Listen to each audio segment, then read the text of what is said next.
ಸ್ನೇಹಿತರೆ, ಇಲ್ಲಿ ನಿಮಗೆ ನಾನು ಲೈವ್ ಆಗಿ ತೋರಿಸ್ತಾ ಇದ್ದೀನಿ.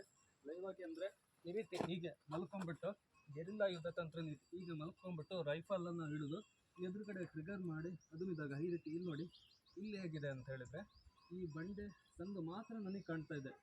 ಎದುರುಗಡೆ ಯಾರೇ ಫೈರಿಂಗ್ ಮಾಡಿದ್ರು ನಾನು ತಕ್ಷಣಕ್ಕೆ ಹೀಗೆ ತಪ್ಪಿಸ್ಕೊಂಡ್ಬಿಡ್ಬೋದು.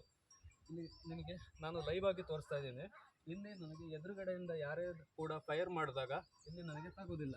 ಇಲ್ಲಿ ನೋಡಿ, ಕಡಿದಾದ ಒಂದು ಇದೇನು ಪ್ರದೇಶ ಇದೆಯಲ್ಲ, ನಾನು ಮಾತ್ರ ಇಲ್ಲಿ ಉದಾಹರಣೆ ನನ್ನ ಕೈಯಲ್ಲಿ ರೈಫಲ್ ಇತ್ತು ಅಂತ ಹೇಳಿದರೆ ನಾನು ಮಾತ್ರ ಇಲ್ಲಿಂದ ಏಮ್ ಮಾಡಿ ಟ್ರಿಗರನ್ನು ಮಾಡುವಂಥ ಚಾನ್ಸಸ್ಗಳಿರ್ತದೆ. ಆ ಕಡೆಯಿಂದ ಎದುರುಗಡೆಯಿಂದ ಯಾವುದೇ ರೀತಿ ಫೈರ್ ಆದಾಗ ಬುಲೆಟ್ಗಳು ನನಗೆ ತಾಗದೇ ಇರೋ ಹಾಗೆ ನಾನು ಬಂಡೆಯಿಂದ ಈ ರೀತಿ ತಪ್ಪಿಸ್ಕೊಂಡ್ಬಿಡ್ಬೋದು. ಇದನ್ನೇ ನಾವು ಗೆರಿಲ್ಲಾ ಯುದ್ಧ ತಂತ್ರ ನೀತಿ ಅಂತೇಳಿ ಕರಿತೀವಿ ಸ್ನೇಹಿತರೆ.